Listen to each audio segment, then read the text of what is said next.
Good morning, everybody.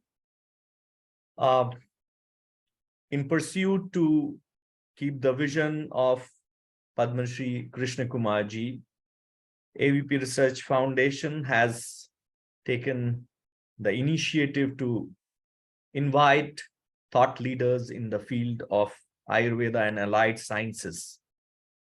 And today we are on the second edition of this initiative of AVP Research Foundation, Ayur Vichaar. And we are indeed very proud and privileged to have with us Dr. Sandeep Nair. Dr. Sandeep Nair is a research associate in the Department of Neurology and Complementary Medicine in Lutheran Hospital since September 2011 in Germany.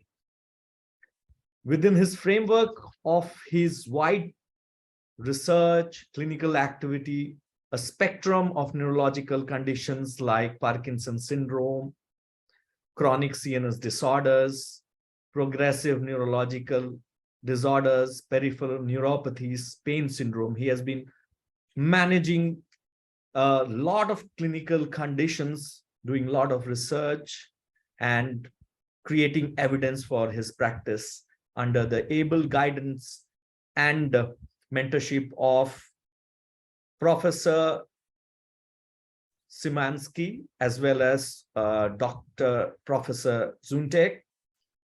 And his special area of interest lies on understanding the influence of Ayurvedic procedures, Panchakarma procedures like Vasti, Ayurveda diet, and its effect on microbiome, gut microflora, influence also of nausea and olfactory dysfunction of Parkinson's disease patient.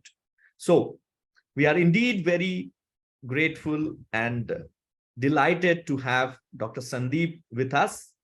In fact, a brief background of his academic accomplishments. Dr. Sandeep has been a former assistant professor at Kannur Ayurveda College in Department of Panchakarma and has completed his master's from Government Ayurveda College, Trivandrum. He has also completed a master's in neuro rehabilitation research from Austria.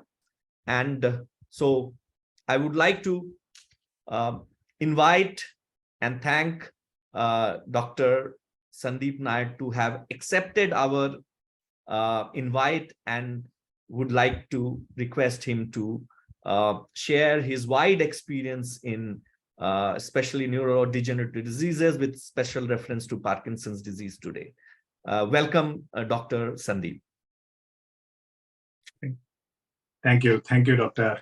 Somit, for this kind introduction. And I thank you especially and your team of AVP Research Foundation for inviting me to this Ayur Vichaar event to have a good discussion with the participants. Thank you, AVP Foundation, once again. I would like to discuss today on the topic, as I mentioned, Ayurveda care in neurodegeneration, especially Parkinson syndrome. So I'll be leading the discussion with help of a presentation, PowerPoint presentation, so that to convey the idea more precisely. So I'll just share my presentation without any delay, and then we can start the, let me just, yeah. I hope it's now. Yeah, it's visible. Thank you. Yeah. 1 second. Yeah. Good. First of all, namaste to all participants. Always when we start a grantha or start a study, we start with a prayer.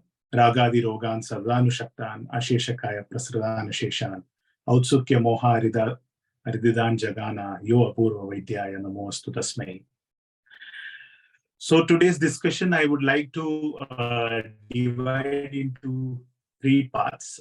First, I'll give small introduction. We all know, all our practitioners, all our students, or PG scholars, we all know that what are neurodegenerative disorders, and what are the functions of nervous system, what happens when a person is affected with neurodegenerative conditions.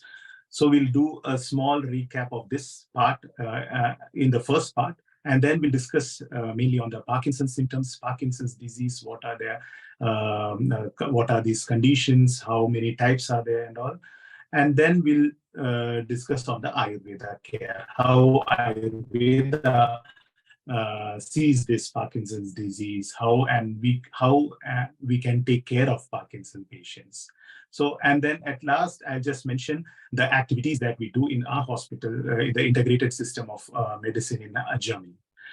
So first, to understand what happens in neurodegenerative conditions, what are the main difficulties? For that, we should just recap the functions of nervous system. Mainly, why do we need nervous system? To feel the environment, to plan your actions, and then react. That is mainly precisely when we say it's sensation. You sense the environmental conditions through your sensory faculties, that is your sense organs. And then this information is being integrated in the central nervous system. It's been planned what action should be taken, and the response is given by the motor function system. So this is the main basic activity of a nervous system. And when we think of these activities, these are the basic needs of a person or a human being or a living organism to react and interact with the external environment. If this is what we say distorted or decreased or in any manner distorted, then the life becomes miserable. So in neurodegeneration conditions, these faculties have been distorted. And also we know that functions of nervous system, that is autonomous nervous system, that is involuntary things happening, parasympathetic and sympathetic functions. Just wanted to give an idea what happens when a neurodegeneration occurs. So these functions get distorted mainly. And these, when we see as a Vata karma, we know that Vata disorders can be correlated with the nervous system functions. And we as Ayurveda physicians, Ayurveda students, practitioners, we all know that each type of Vata has its own properties or its own functions, which can be correlated to all the neurological functions, physiological functions, and the pathology happens to each of these vatas may cause different neurological conditions. And when we see about neurodegenerative diseases, when we talk about neurodegenerative diseases, there are many examples like amyotrophic lateral sclerosis, multiple sclerosis, Parkinson's disease, Alzheimer's disease, Huntington's disease, multiple system atrophies, prion disease, etc. So neurodegeneration is actually a key aspect of a large number of diseases that come under the umbrella of neurodegenerative diseases. Of these hundreds of different disorders, so far attention has been mainly focused on only a handful, with the most notable being Parkinson's disease, Alzheimer's disease, and Huntington's disease. All of these conditions lead to progressive brain damage and neurodegeneration. Although all three of these diseases manifest with different clinical features, the disease process at the cellular level appear to be similar, somewhat similar. For example, Parkinson's disease affects the basal ganglia of the brain, depleting of dopamine. This leads to stiffness, rigidity, and tremor in the major muscles of the body, typical features of the disease that we'll be discussing in coming slides. In Alzheimer's disease, there are deposits of tiny protein plaques that damage different parts of the brain and lead to progressive loss of memory. Huntington's disease, we know that it's a progressive genetic disorder that affects a major muscles of the body, leading to severe motor restrictions and eventually death. So today, our focus, I would like to discuss Parkinson's disease in a bit detailed manner. Every time prior to the discussion of Parkinson's disease, I want my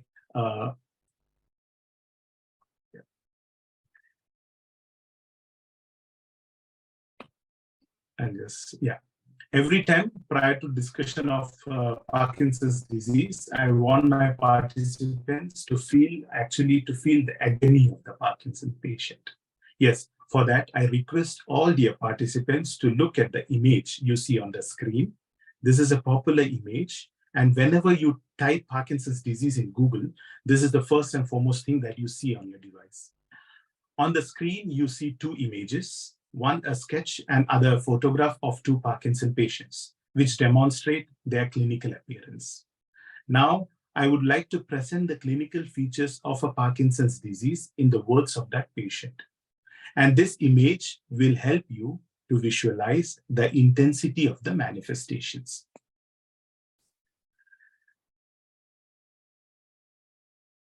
I'm a patient with Parkinson's syndrome. I'm unable to perform my daily activities, and I have tremor in my hands. When I wake up early morning, I'm a stone. I cannot move a step, and I'm unable to get up from my bed. Then my wife brings the tablets for me, and I take it and wait for the tablet to start its work. Every day, I feel like I have to take birth repeatedly. I'm fed up of this process. I'm afraid of going to sleep, and this fear brings disturbance in sleep too. My voice is hoarse, my expressions are gone. I cannot express my emotions. I bet you cannot tell whether I'm happy or sad from my face. I do not have to go to toilet regularly because the stools does not want to come out and urine does not want to stop its flow. So I have to wear napkins like a child.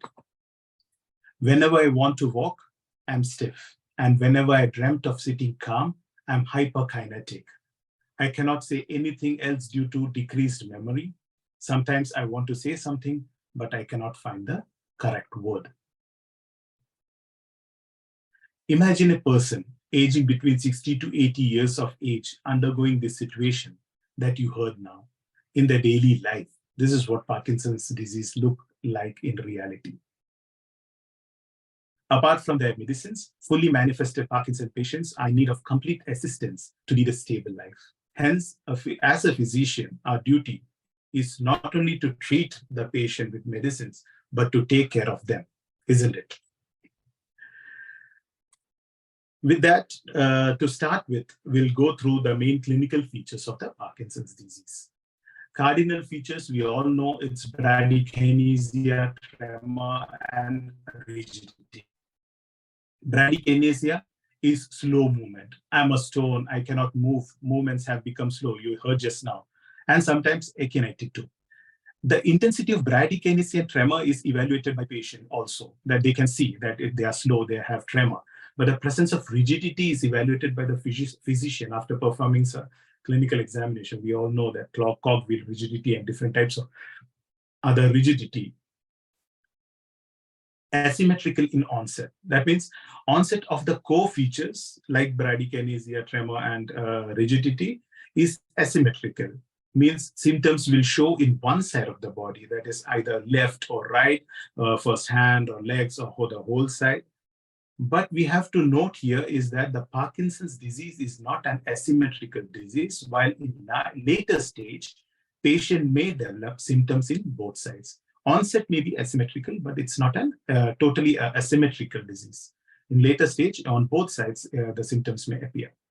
The tremor in Parkinson's disease is rest tremor, which is scores 4 to 6 beats per second and reduces on assuming posture or an action. That means if a patient has tremor, he or she may control that tremor by assuming a posture like this or like keeping hand here. But what happens is that tremor is also referred to as re-emergent tremor. That is, after assuming posture for some time, the tremor again reappears. So it's a rest tremor, ghost tremor, and a re-emergent tremor. And the next question is, do all Parkinson patients show all these three cardinal features? No, not necessary. Hence, we can divide Parkinson's syndrome into three according to their clinical manifestation: akinetic rigid type, tremor dominant type, and equivalent type. In early Parkinson's disease, manifestations are subtle, and often the patient and relative do not notice the manifestations. And the patient may manifest with falls. due to postural disability in later stage, reduced facial expression known as hypomimic,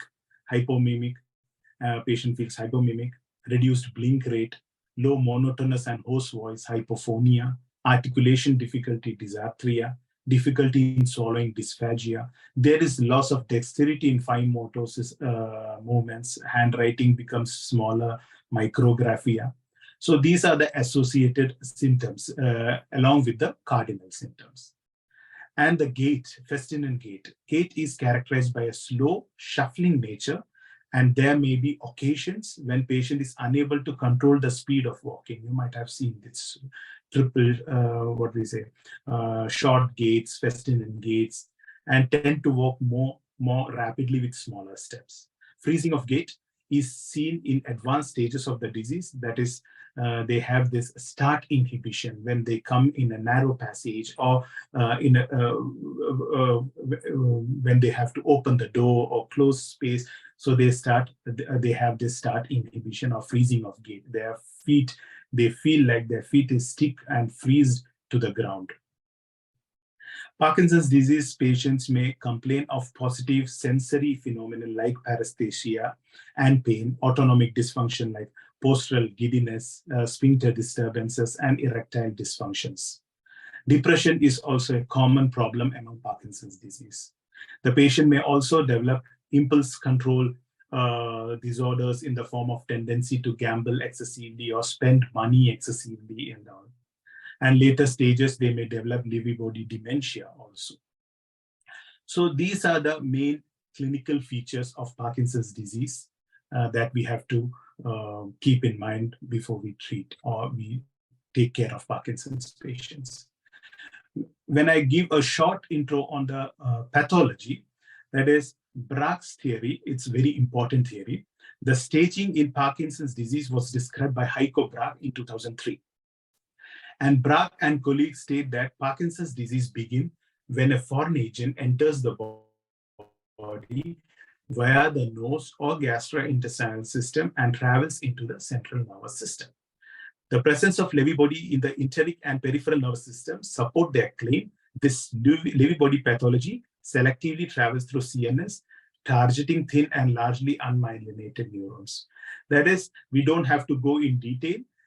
Just we have to understand that in the Braak's pathology, they have they have done many research or analysis on the autopsy, brain and nervous system of the Parkinson patients, and they found out that the presence of Lewy body or the alpha synucleus is first seen in the gastrointestinal tract, olfactory epithelium, and medulla oblongata.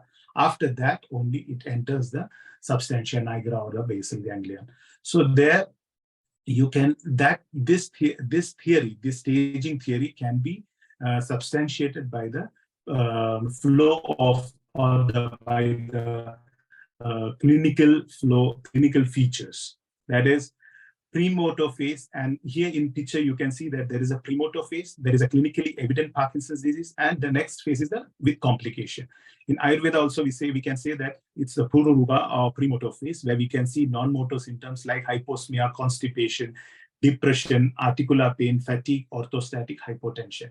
And this premotor phase, when we see the cardinal features like hyposmia and constipation, the theory of Braak's staging can be substantiated. That is, hyposmia, it starts with olfactory epithelium. The alpha synuclear aggregation starts in olfactory epithelium or in the gastrointestinal tract, which brings different symptoms related to these areas.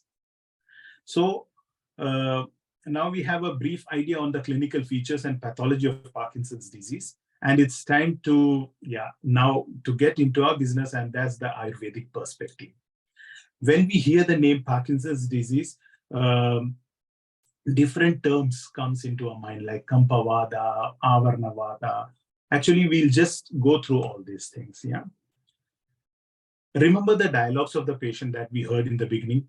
Yes, that's the only information we get from the patient initially. That is in the words of the patient. Patient does not know two different languages. That is, he will present these difficulties exactly in the same manner to an allopathy physician, to an Ayurveda physician, to a homeopathy physician, to a natural practitioner, anyone he meets.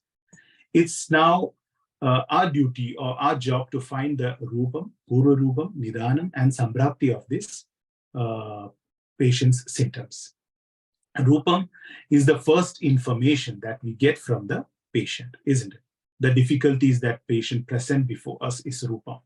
Further inquiry on Nidhana and all reveals whether it's a Purva Rupam of a forthcoming disease or it's the actual clinical features. And then we analyze the Samprapti before heading to the treatment.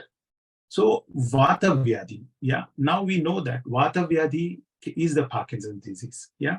So when we analyze the Purva Rupam of Vata Vyadhi, it's said that it's Avyaktam. What does that mean? I always think, what does that mean by Avyaktam? Is it a measurement, or is it a difficulty in perception by the physician? That is, what does this word Avyakta convey? That's always been a question for me. Is this a measurement? Like Purva Rupa Lakshanas in Vata Vyadhi are of less intensity or feeble in nature. We cannot see them. We may surpass them. We may skip these features. Is that so? Or does it indicate that Lakshanas are subtle in nature? We see the Lakshanas, but we cannot perceive that this Lakshana may lead to Vata Vyadhi. So that is the symptom that are visible, but lack of perception of the knowledge or realization that this may cause a greater Vata Vyadhi in later stage. So I would suggest to the Sanskrit scholars and the Ayurveda literature scholars to go to please think on this word, Avyaktam. Purva Rupa of Vata Vyadhi is Avyaktam. What does that mean? For example, on the screen we saw earlier in the stage 1 and 2 shows premotor symptoms that are seen in Parkinson's disease at least 10 years before the onset of the motor symptoms. Who knows that 10 years before a person had constipation or joint pain, fatigue, or hyposmia that may lead to Parkinson's disease. I feel that this is the main, message with Avyaktam. We see that symptoms, but we are not aware that this symptom may cause Parkinson's disease in later stage. While taking the history of the patient, they too asked the same doubt. We didn't know at that time that the constipation and decreased smell was the earlier symptoms of Parkinson's disease. But now, as after the publication of Graf's stage of hypothesis or staging of Parkinson's disease, physicians are also looking, or asking in the history, when the clinical features are manifested, did you have initially constipation, or do you have constipation? Since when do you have constipation? Since when do you have hyposmia? So these inquiries have been started. I believe when the Lakshanas of Vata Vyadhis are manifested, it's already too late, and hence Vata Vyadhi is included mainly as Yapya Rogas. That we'll discuss in a short while. Again, I just wanted to give a kind reminder on these three types of Parkinson's disease: a kinetic rigid type, tremor dominant type, equivalent type. As I said earlier, that Parkinson's disease is in close acquaintance with different Vata Vyadhis.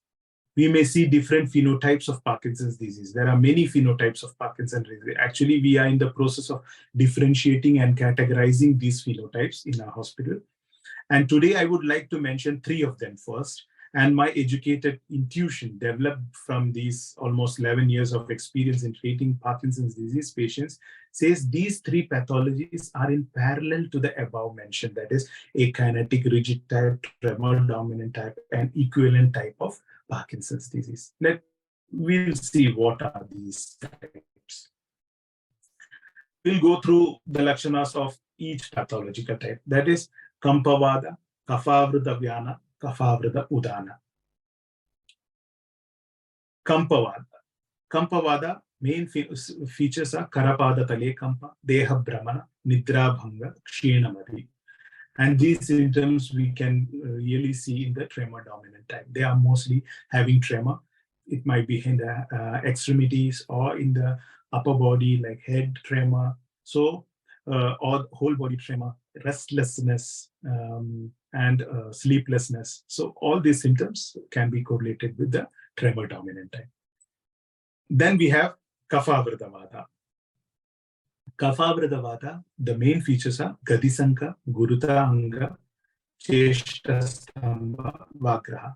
Assuming that our participants are well versed in Ayurveda, Ayurveda practitioners, I am not taking time to explain each symptoms. So these things we see in the akinetic rigid type of patients. That is, they are mostly with restricted movements, bradykinesia, more rigid type. Yeah, that means that they feel the heaviness in the body, the movements are restricted. They have this dysarthric and hypophonia conditions. And the third type we mentioned, that was the equivalent type, where we can see the Kapha Vrida Udana predominance. That is Vagraha, Swaragraha, Daurbalya, Mandagni, Stambana, and Kampana, both together. That is, they have Cheshta Stamba, they have Kampana also, Kampa also. Extremities Kampa or Shiro Kampa, any type of Kampas. So like this, we can find many phenotypes. I just wanted to explain this idea in front of the participants so that they also, in their clinical practice, when they see different types of Parkinson, they can correlate with different Vata Vyadhis. Whenever I read Vata Vyadhi or go through Vata Vyadhi, I see that the whole Vata Vyadhi is nothing but Parkinson's disease. And this, I'm sure that whenever you take any neurodegenerative condition, you analyze this neurodegenerative condition, you'll see or make the Vata Vyadhi Lakshanas. And as I earlier mentioned, that is, when you take these neurodegenerative conditions, there may be different clinical features in different, like Parkinson is different in clinical features, Alzheimer's is different in clinical features, but the basic pathology is degeneration. So the cause may be different, like in Parkinson's, it may be a more alpha synuclear type of protein, in Alzheimer's, the other type of links. Now, all those lakshanas that can be seen in Vata Vyadhi, that can be seen in Parkinson's disease, and that are mentioned in Vata Vriddhi or Vata Nanatmaja Vyadhis, I have just mentioned in slides. I just want to go through all those symptoms. Vakparushyam, Karshyam, Ushnakamita, Nidranasha, Alpabalatvam, Gadhavarchas, Shiroruk, Grananasha, Grivastamba, Manyastamba, Kantodvamsa. All these lakshanas we can see in different types. And these are the tools that we can analyze or categorize the different types of Parkinson's disease into different phenotypes according to the Ayurveda conditions.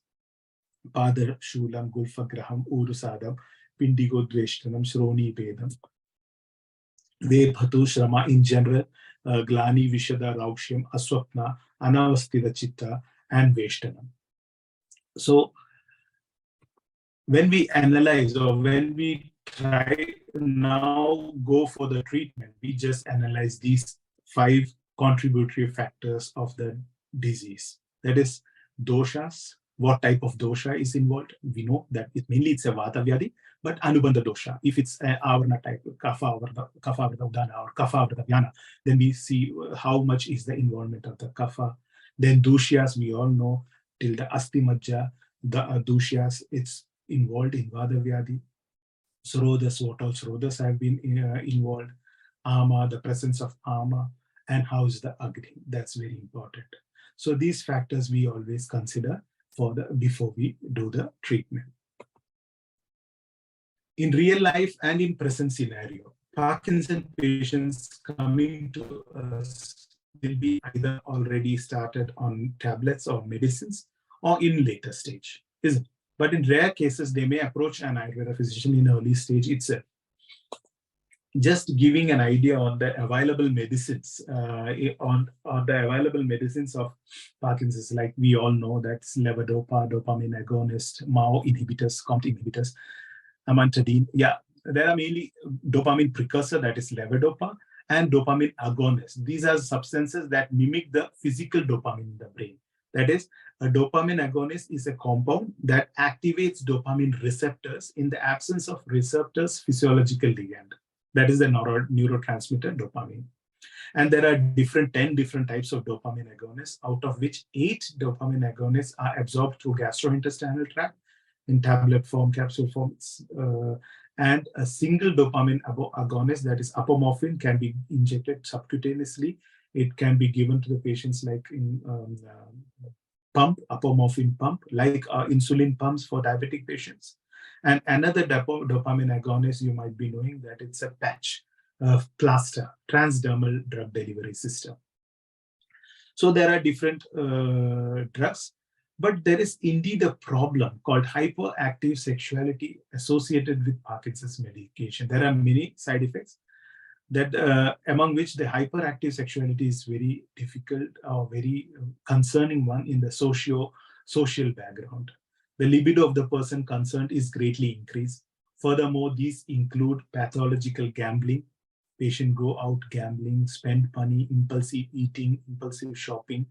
All these side effects are closely associated with the dopamine agonist therapy like pramipexole, etc. Even under low dosage, side effects of this kind may occur. Levodopa can cause the following side effects like abnormal thinking, holding false beliefs, agitation, anxiety, confusion, difficulty in swallowing, dizziness, excessive watering of mouth, that hypersalivation, false sense of well-being, hallucinations, different optic, auditory hallucinations, nausea, vomiting, numbness, hyperkinesia, including the hyperkinesia is involuntary movements of extremities, face, tongue, arms, hands, upper body.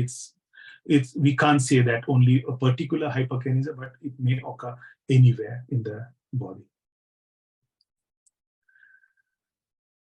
We know that the treatment which cures one symptom and gives rise to another is not a pure or appropriate treatment. Pure treatment is that which cures the disease and does not give rise to another. Therefore, as an Ayurvedic physician, our aim should be to provide Shuddha Chikitsa for the patients. Correct. And Ayurveda treatment principles may seem very simple. Yeah, we say, yeah, Vadavyadi, okay, Vadasya Upakrama, Snehasvedo, Samshodhana Mrudu, we start with that. We maintain the Agni, we remove any presence of Ama, we maintain the Agni, we suggest them the Ahara Vihara Charya, Dinacharya, Ritucharya, and we give them Shodhana Chikitsa. So this Ayurveda treatment principles may seem very simple, but we have to remember that the implementation of this may not be that easy. Protecting the patient from etiological factor is the first step for treatment. That is, nevertheless, how this is possible in diseases like primary Parkinson's disease, where etiology or where the reason or where the nidana of these Parkinson patients is unknown till now.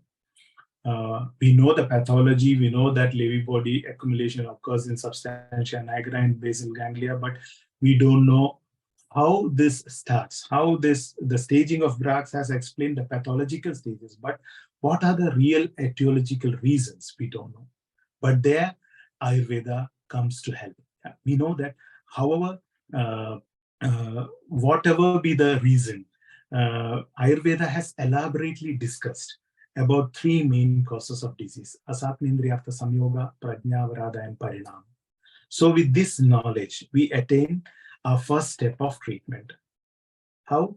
All the etiological factors of different diseases, whether it is Nija or Agantu Vyadhi, whether it's Shudra or Mahavyadhi, Sadhya or Asadhya Vyadhi, can be included in the above Trividha Rogas. Isn't it? Trividha Roga Karanas, I mean. Hence, whatever may be the cause of Parkinson's disease, it should fall under the Trividha Karanas. Therefore, the first and primary step is to prevent the Adiyoga and Mukhya Yoga of Indriyas and Indriyatas, thereby blocking further entry of etiological factors in the body. How we can attain this step? We create an environment in the inpatient department with Ayurveda, that is, avoid all dosha pragopa nidanas, like attain the measures to maintain the and protecting the individual from adverse effects of weather and aging. The first step in the IP department should be to regulate the diet and activities by advising them Patya, Ahara, Vihara, Dinacharya, Ridhucharya, Yoga, and Dhyana. That is, in the IP atmosphere, you create an atmosphere where the patient get good Ayurveda diet, good healthy diet, mainly Ushna, Snigdha, Lakhu Ahara, isn't it? So we give them, so that thing we have regulated first. Then we give them different uh, pleasantry atmospheres. We regulate their sleep. We regulate their Agni. So these are the first steps. We protect from further damage, like further involvement or further accumulation of etiological factors. We don't know what are the etiological factors, but we know that this will fall in these three Roga Karmas. So this thing we can attain in the IP level of treatment. In OP level, OP department, we can, that is outpatient department, we can suggest different charyas, like you have to maintain all these things, you have to maintain your diet, a regular diet and yoga, everything, we can give suggestions. But the plus point of inpatient treatment is that you can introduce that to the patient in the inpatient department, and the patient gets time to incorporate these things into his own regime and feel the difference in 2 to 3 weeks. And that is the experience that the patient will be motivated to take this diet and these charyas to his daily routine at home after the discharge. I remember our teacher, senior Dr. Prasad sir, mentioning always that medicines may give quick relief, but for sustained relief, you may have to rely on Ahara and Vihara. And that's very true, as we have patients who are very much stable with Parkinson's disease, Parkinson's symptoms, as they continue the Patya at home, too, after the discharge from hospitals. And we have seen also patients who start deteriorating after 1 to 2 months of discharge as they again fall into the daily unhealthy routine. Next point to be remembered is that in Ashtanga Hridaya, it's mentioned very clearly that which diseases or which symptoms should be treated as early as possible. That we have to take care. That is, patients with Shosha, Akshevana, Sangoja, Stamba, Sopana, Kambanam, Hanus, Ramso, Ardidam, Kanjiam, etc. should be treated at its early stage. What does that indicate? That means when these symptoms are seen, we should understand that the pathology is in a higher stage.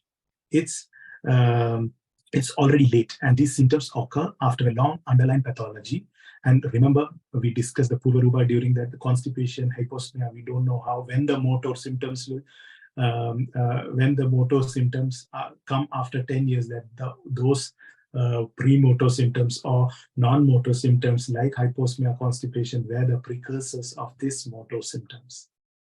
So when we see such motor symptoms like Shosha, Akshevana, Sangoja, Stamba, Kampanam, Sopana, all these things are in that we should understand that the symptoms have are already late, and these symptoms occur under long underlying pathology.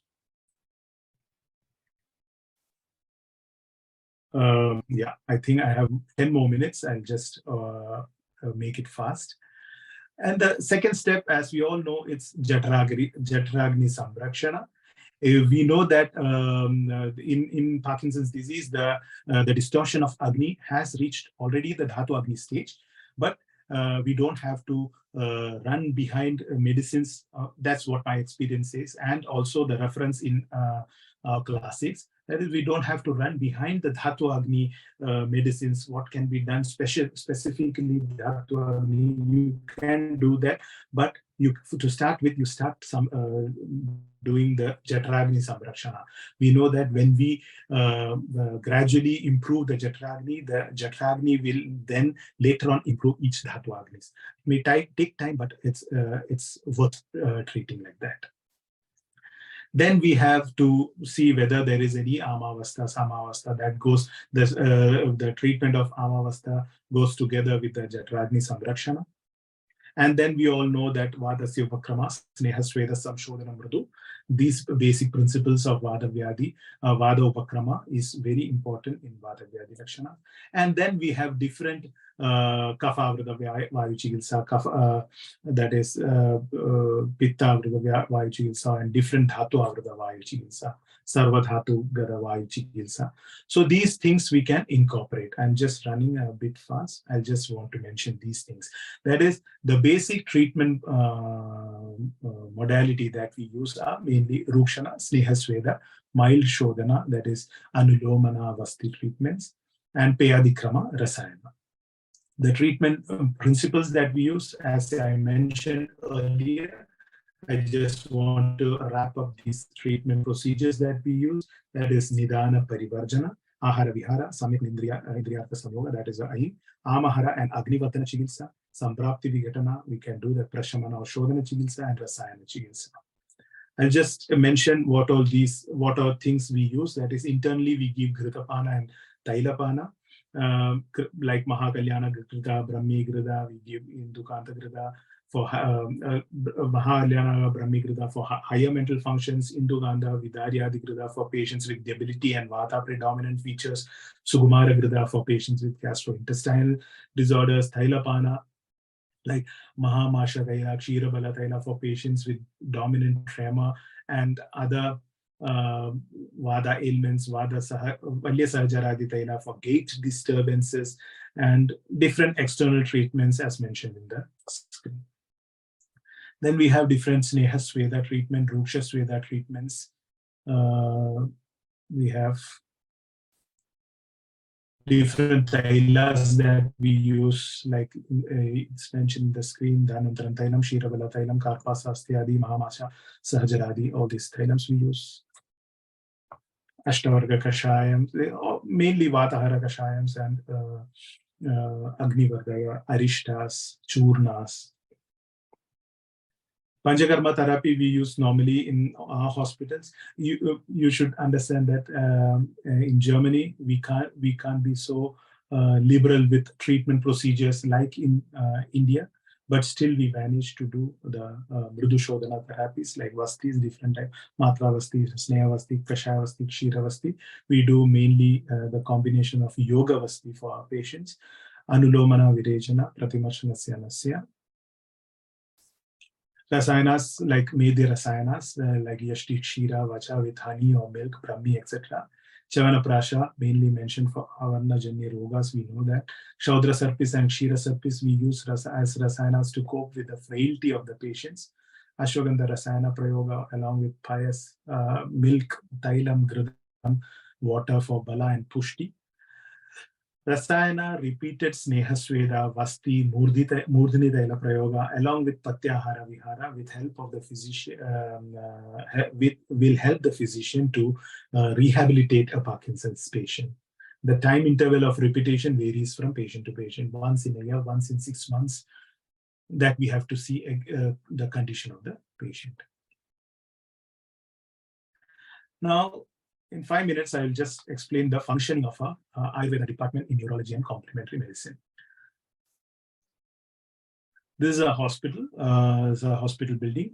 In this building, 7th and 8th floor, we are occupied with neurology and complementary medicine department. Evangelicious Hospital is a part of Augusta group of hospital, that is Lutheran Hospital, we say in English. With its main hospital situated in Bochum, a city in North Rhine-Westphalia, Germany. This hospital is a full-fledged modern hospital which includes departments like internal medicine, general surgery, plastic surgery, orthopedics, radiology, and neurology. And Department of Neurology and Complementary Medicine is situated on the 7th and 8th floor of this hospital. In the Department of Neurology and Complementary Medicine, we combine two medical systems, Western medicine, based on the most modern scientific findings in neurobiology, and the 5,000-year-old traditional medicine of Ayurveda. Department was formed in 2009 by University Professor Dr. Horst Schuntek and Dr. Med Sandra Szymanski, supported by Dr. Med Anita Makovia, Dr. Sunil Kumar Viji, and Dr. Sandeep Nair. Since 1st September 2021, Dr. Med Sandra Szymanski is the Chief of Department of Neurology and Complementary Medicine after the retirement of Professor Dr. Shunte from his official duties and responsibilities in the department.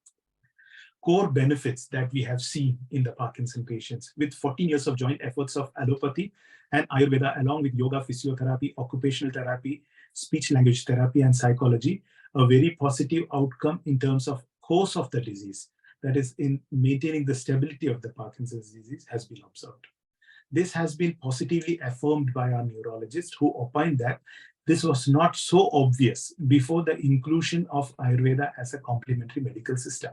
As Professor Shuntek always used to say, that the difference between his career before Ayurveda inclusion as a complementary medicine and after Ayurveda, including Ayurveda as a complementary medicine, he has seen a big difference. A gradual reduction of levodopa dose is possible for patients who consistently integrate the prescribed Ayurveda diet, as I mentioned earlier, daily routine and treatment recommendations into the everyday life over a period of at least 3 to 5 years. And now we have seen that we can also reduce this time span depending on the individual constitution and pathology. Sustained improvement in the overall symptoms of Parkinson's patients depends on the patient's adherence that we mentioned earlier. Dysarthria and hypophonia can be treated more effectively than with speech therapy alone. Common non-motor symptoms, namely hyposmia, anosmia, gastrointestinal disorders such as chronic constipation, are treatable with Ayurveda in contrast to the limited treatment options in conventional medicine. Agni Devana, Amapajana, and Vasti treatments show a positive impact on the gut microbiome of Parkinson's patients, resulting in a better GIT absorption, assimilation, and digestion capacity. Ayurveda as a standalone therapy has helped in treating various associated symptoms such as polyneuropathy, recurrent bladder infection, neurogenic bladder, restless leg syndrome, pain, hypercyanosis, hyperhidrosis, etc. Parkinson's patients are stable with no worsening of symptoms and maintain an improved lifestyle with Ayurveda, Patyahara, Vihara, Dinacharya, and Rutucharya. Despite the large number of nutritional and treatment instructions, patients do not feel pressured but appreciate the opportunity to actively deal with their illness by helping to heal or alleviate symptoms. Even if we give so many restrictions with diet and with daily activities, they don't feel stressed. They feel that this is a good opportunity for them to lead a stable and sustained life. And our team consists of head and chief neurologist, Dr. Shimansky, 2 senior neurologists, two Ayurveda doctors, Dr. Sunil Kumar and myself, 6 assistant neurologists, a team of well-experienced nursing staff, well-trained Ayurveda therapists, team of physio and occupational therapists, and a speech language and pathologists and psychologists. The team of doctors have combined discussion on their daily basis, and once a week, the whole complementary team discuss the condition and development of each patient in detail, and results are documented. Still now, we have published 2 projects, that is 2 studies. One is a complementary approach on olfactory dysfunction in Parkinson's disease retrospective observational study, and the interventional influence of intestinal microbiome through dietary intervention and bowel cleaning might improve symptoms in Parkinson's disease cells. These are available in journal platforms. In the interventional influence of intestinal microbiome study, we analyze the microbiome pattern or the genetic pattern of the microbiomes before and after Ayurveda diet and Vasti treatment. But we didn't mention that direct the name of the Vasti. We have mentioned its dietary intervention and bowel cleansing methods.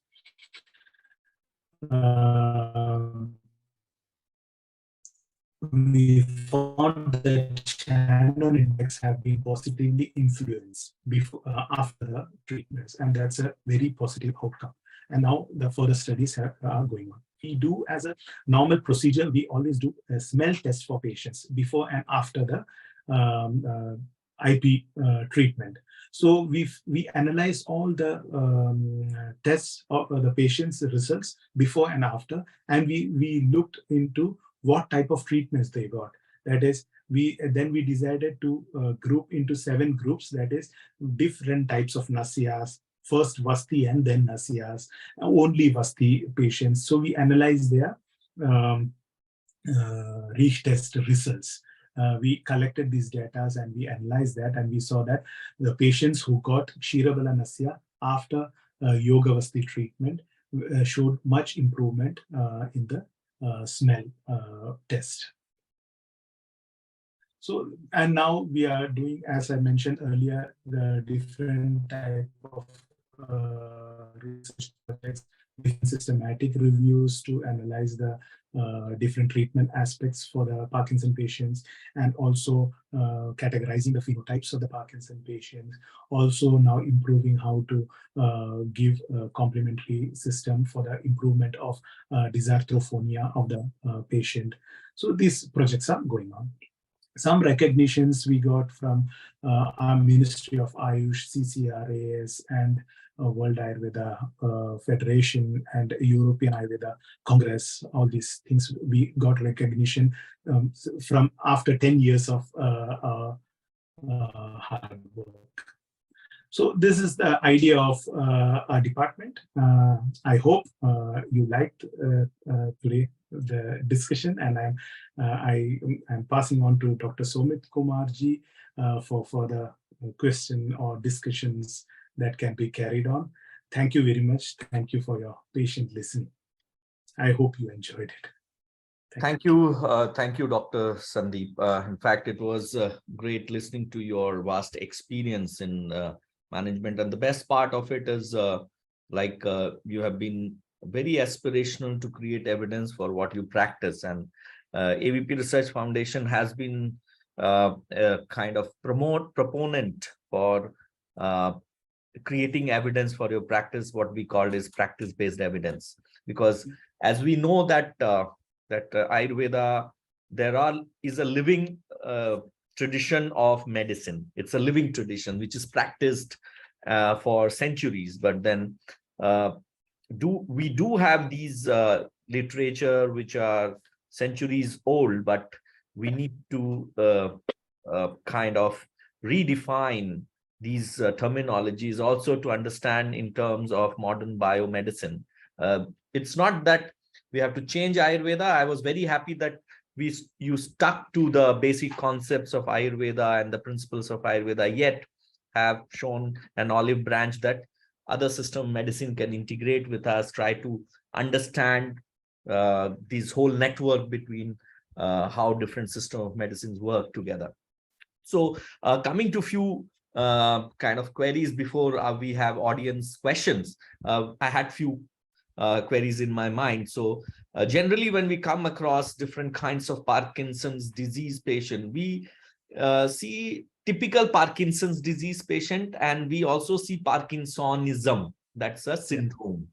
So in your kind of experience, what is your observation in a pure Parkinson's disease patient, where we can see immediately an on and off effect from syndopa, levodopa, or whatever traditional medicine is given in terms of the modern biomedicine? But there's a bigger chunk of patients which are not pure Parkinson's disease patient, where this on and off period is not seen. So any thoughts over from your wide experience on this disease? Yeah, Dr. Somit, that is, apart from the primary Parkinson's disease or the basic Parkinson's disease, we have atypical Parkinson. Like, as you mentioned, they show also Parkinsonian symptoms. Atypical Parkinson symptoms like different multiple system atrophies and vascular Parkinsonism. So there the conditions are entirely different. Yeah, they might show Parkinson symptoms, but they, as you mentioned, they will not respond to the normal Parkinson's medicines like the levodopa. The pathology can be analyzed first with the history of what is the history and the cause. They will be not like progressive type. They will be swift progressing. They will be and also the prognosis will be much more difficult when compared to primary Parkinson's disease. So first of all, it's difficult in the atypical type of Parkinson's disease to get results. But there we have in Ayurveda a vast opening to treat these patients. That is, we just have to maintain, like as I mentioned earlier, the Vata Vyadhi treatment principles we can maintain in these patients. But in multiple system atrophy patients with different types, it's very difficult to find the results. So here today in the presentation, that's why I just concentrated only on the primary Parkinson's disease, because whenever we get a secondary Parkinson or the atypical Parkinson's that is not typical to the normal Parkinson patients, it's very difficult to treat, and their prognosis is much worse than the primary Parkinson's disease. Thank you, Dr. Sandeep. So if since you were talking about a typical Parkinson's disease, what were, apart from that kind of, we have seen that people with the existing dose, their threshold keeps on increasing, kind of, in due course of when the progression happens. What are your insight in terms of, adding Ayurveda in terms of also kind of, controlling tremors? Because see, what happens is there is a thought process that a major symptom of Parkinson is this tremor of the limbs, and this freezing sensation in the morning or during the day time. How is your experience in terms of when you add on Ayurveda on these particular symptoms? Because they don't see UPDRS scale whether we are improving or not. The primary outcome the patient looks is that whether my tremors in the hands have reduced or not. So what are your thoughts about how that is that possible clinically? Yeah, that's possible. When we see that, when the patient have more rigidity, more kind of what we say stiffness in the early morning, they are in need of tablets. When they take the tablets, then they get improved. And this, when they take levodopa, they have, for example, a period of 3 to 5 hours of very good stage, and then they go on off, and then they have to take again medicine, so that they get any 3 or 4 more hours of good movement. But this window might get closer and closer when the stage, when the disease stage advances. So there we can improve it, like after Shodhana therapies, like Vasti treatments. The resorption ability or resorption quality, as I mentioned, gets improved. That means the medicine works better than before we doing the Shodhana therapy or regulating the Agni. This is one step that we can increase this window for the patients. And the second is, in spite of giving more tablets like levodopa or dopamine agonist, we can rely on Ayurveda substances like rasayanas, like Mucuna pruriens, ashwagandha. We can give a combination in the form of rasayanas, which also, like we all know that Mucuna pruriens has a natural dopamine content, L-dopa in the Mucuna pruriens. It might be 4 to 6% in raw pure Mucuna. It's a very minute dose compared to L-dopa tablets or something, but it can help to fill that gaps also. And also we do the what we say Mucuna pruriens ashwagandha combination as a rasayana therapies. These type of improving the Agni, doing mild shodhanas, this improves the resorption capacity, which in turn helps the patient to develop or to increase this window space between the 2 doses, or between on and off phase, something like that. Yeah. So this was my next question. In fact, you came. So when we talk about Parkinson's, Mucuna is one of the most favored medicine. But do you feel that is it one-stop solution for Parkinson's? No, it's not a one-stop solution for Parkinson. When we, as an Ayurveda physician, uh, it's a Vada Vyadhi condition. It's a Yapya Roga. So we can't, what we say, cure it through one drug or one mukuna or one ashwagandha, but we have to maintain the stability. That's what Ayapya Roga says. Yeah, that is, it's incurable, but it's sustainable. Yeah, you can continue the treatment with the combination of maintaining the Agni, Ayurveda, Ahara, Vihara, Dinacharya, what the patients do, what we say, regular intervals of Shodhana therapies, maintain the Agni, and also Rasayana therapy. It's a combination. And we can't avoid in Parkinson patients, late onset Parkinson patients, especially the tablets that give them relief uh, instantly, because they need that too. So it's a combination therapy. We can't say that Mukuna is what we say is a substitute for all the treatments. Yeah, just take Mukuna tablets and you'll be good. No, it's not. From your experience, do you feel a certain dosage window of mucuna as powder or as some other drug dosage form seems to be more effective? From Yeah, we have tried and seen results in different types of mucuna dosage, from starting from 3 gram 3 times, and also important is with which anupana you give the mucuna. We give with milk, we give with ghee, ghritam, and we give with water.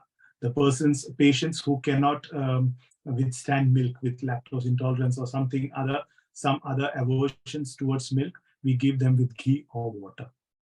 So 3 grams 3 times, 5 grams 3 times, 7.5 grams is the highest dosage what we have given to our patients. And also it should not work in everyone too. That is, for the mukuna to be digested, as we know that we should have Agni, and that to 3 times mukuna with ghee and milk, the patient should have Agni. So we also consider the Agni level before we prescribe mukuna along with the conventional treatment methods. So these are the dosage, and also we combined it with ashwagandha. That is 5 gram mukuna when we give, we also combine with 2 or 3 grams of ashwagandha together, as we know that ashwagandha helps to improve the frailty of the patients, and we know that Parkinson's patients are mostly frail in nature. During the daytime they are weak also, so we can improve that frailty by introducing mukuna and ashwagandha combination. Also for sleep disturbances, inner restlessness, yeah. So all these conditions can be improved, yeah, provided the Agni of the patient should be maintained. Yeah, obviously, as in your slide, it was very evident that Agni, don't worry about Dhatu Agni, keep working on the Jatar Agni, which will consequently improve the whole Dhatu Agni. One more area which we see is a challenge is generally people come to Ayurveda very late, even though they may be diagnosed sometimes with Parkinson's, because even I'm talking about Indian situation. I don't know what you are facing. Since you are integrative, maybe it's coming earlier. But here we get with people already having situations with lot of side effects of traditional Parkinson's medicine, especially Korea. Like, involuntary movements, Korea is a major problem which we face in Indian clinics with Parkinsonism and with high dosage of regular biomedicines. Do you have any insight? How do you manage that? Yeah, that's the same thing that I mentioned earlier. This hyperkinetic movements, hyperkinetic movements, and then they have developed this type of hypersexuality, impulse control difficulties. That's a very big social problem. That disturbs the family situation.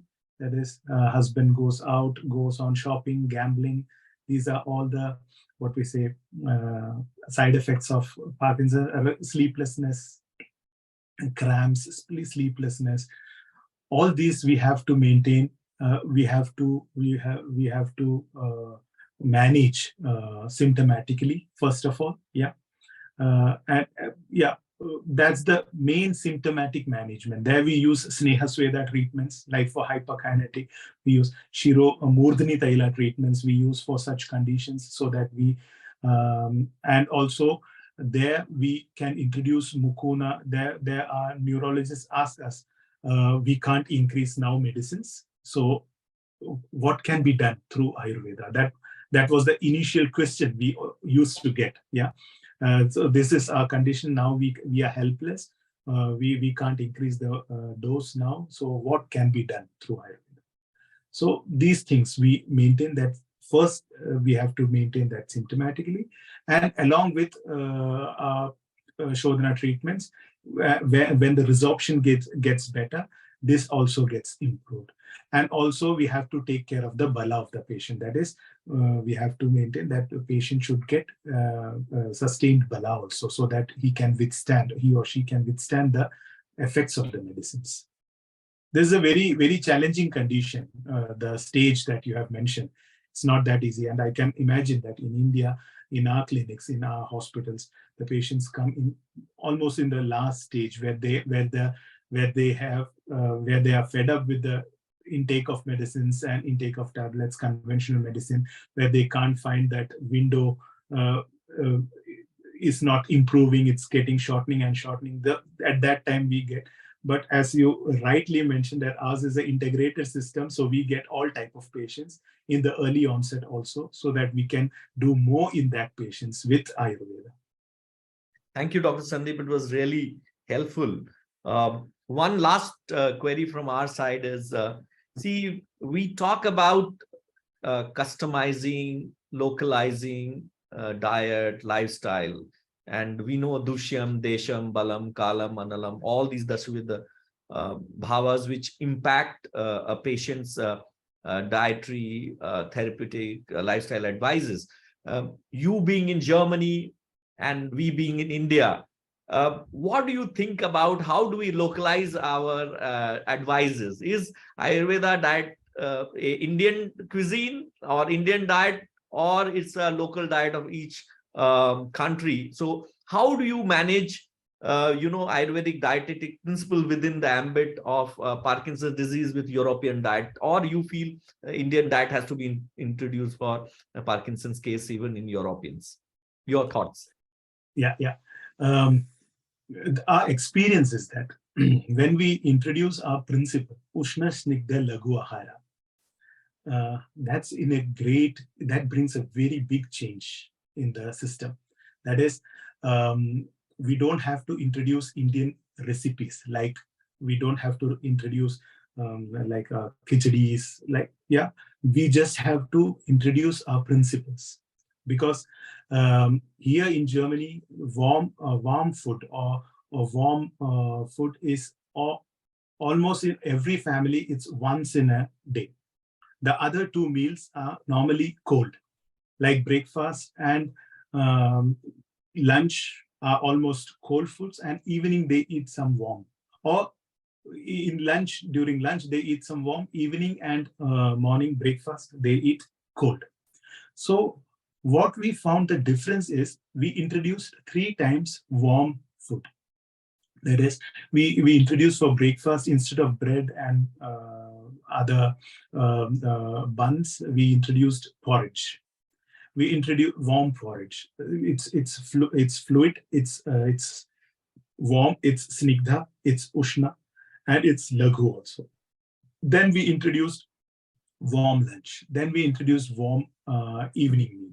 That is, only this difference in the change in the menu, patients showed good response. Like their bowel, gastrointestinal system, that got regulated.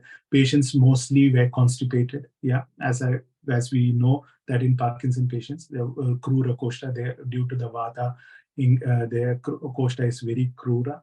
then they go to they have bowel movements every 3 or 4 days. That is once in every 3 or 4 days, and that's not good for the resorption. So when we change this principle, like we gave warm food, it showed big difference. So what we stick onto our Ayurveda diet here is the food should be warm, should be more snigdha. It should not be dry foods, more fluid and more light for digestion.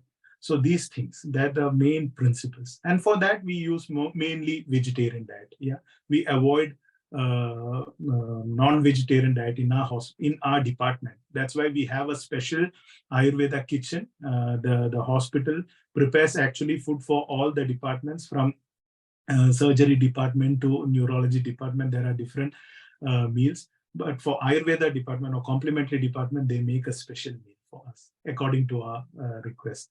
So that's a very good thing. And this meal they have here 2 to 3 weeks, and patient experience that. And then when they go to home, this is the advantage of a IP treatment. We can make the patient experience. Yeah, when you change this diet, when you change your way of living, what good things you will be experiencing here. So that's what the patient experiences, and this motivates the patient, and then the patient continues at home. And when they continue that at home, the sustainability or the stability of the symptoms can be maintained. Yeah.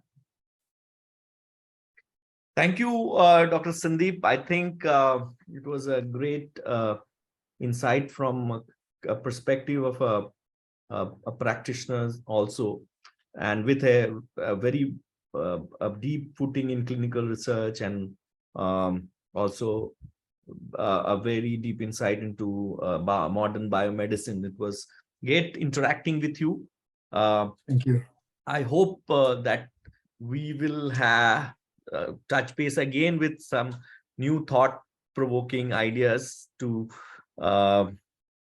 deliberate upon. And on behalf of Ayur Vichaar team, the AVP family, AVP Research Foundation team, I would indeed kind